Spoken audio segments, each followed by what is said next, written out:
my name is Sophia and I am class of 2016.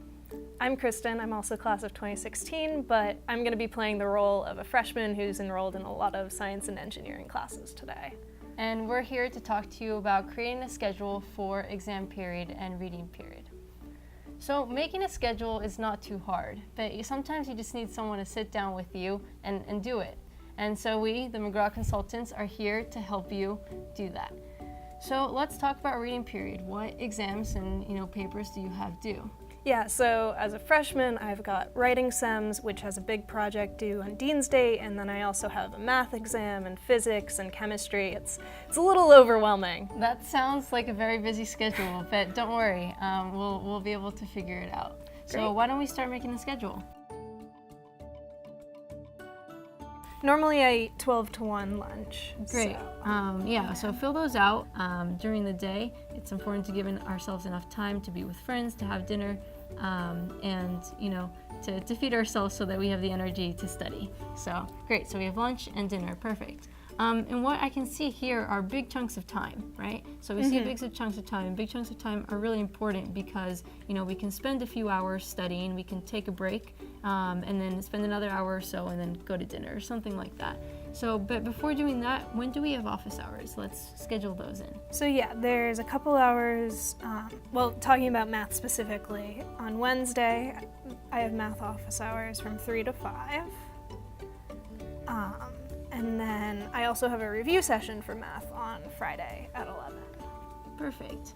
So yeah, a math office hours on Wednesday, and Friday we have review sessions. So office hours would be a good time to ask questions, and math review session is questions about bigger concepts, and the review session is a better time to ask questions about specific exams, for example. So great.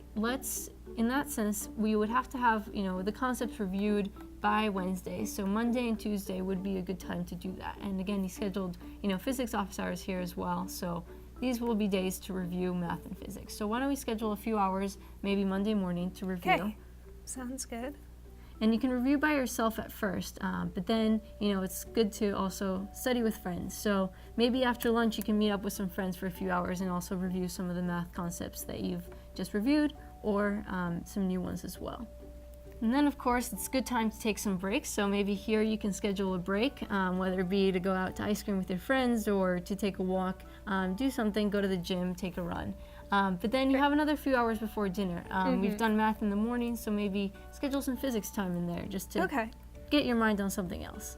And so you can continue like this for Monday night into Tuesday, so that you have questions ready for the office hours. Once we've done office hours, it's important to take practice exams.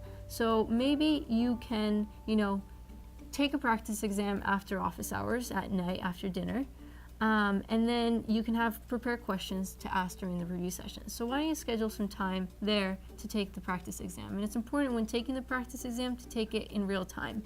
To do it without looking at the answer key, to get, acquainted with the pace of the exam and the types of questions that are asked. And then you can, of course, ask those questions during the review sessions on Friday. You can continue like this throughout the rest of the week and figure out a schedule when you have some time to study, some time to take breaks, and some time to ask questions. Great. This is definitely something I can continue to do on my own, and I feel good about my exams now.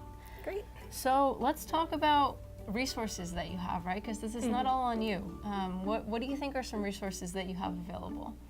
So, I already do some problem sets with some of my friends, but other than that, I've just pretty much been doing the homework the entire semester, so I haven't put a ton of time into extra studying. Okay, well, I think that reading period is the time when we have time to do extra time for studying. I think that TAs are extremely important, professors as well.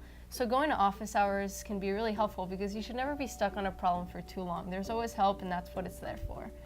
So do you think that you'd be able to go to your TAs and professors? Sure. I guess I didn't go to office hours much this past semester. Are there any tips or things that you can tell me about what I should be doing or questions I should be asking? Yeah, definitely. So it's really important to have the questions ready. So it seems like you already know that, so that's good. But starting with exams, so let's take the math exam, for example. We want to study the notes from the semester and then come up with a few questions about conceptual things that we want to ask about. once we get past that step, we want to take the practice exams and ask questions on that. So just ask specific questions about the big ideas, but also the minor details about working it through a problem and things that, why does the answer key do it in this way or that way? I went this other direction, but it was wrong. So what's the thought process behind that? Does that make sense? Yeah, Great. definitely. Well, so that's a great resource, and of course, if your TA or professor cannot meet with you at the times that work for you, just reach out to them and see if they can, work around your schedule, or you can meet with another TA or professor. There's always options available. So what about other resources?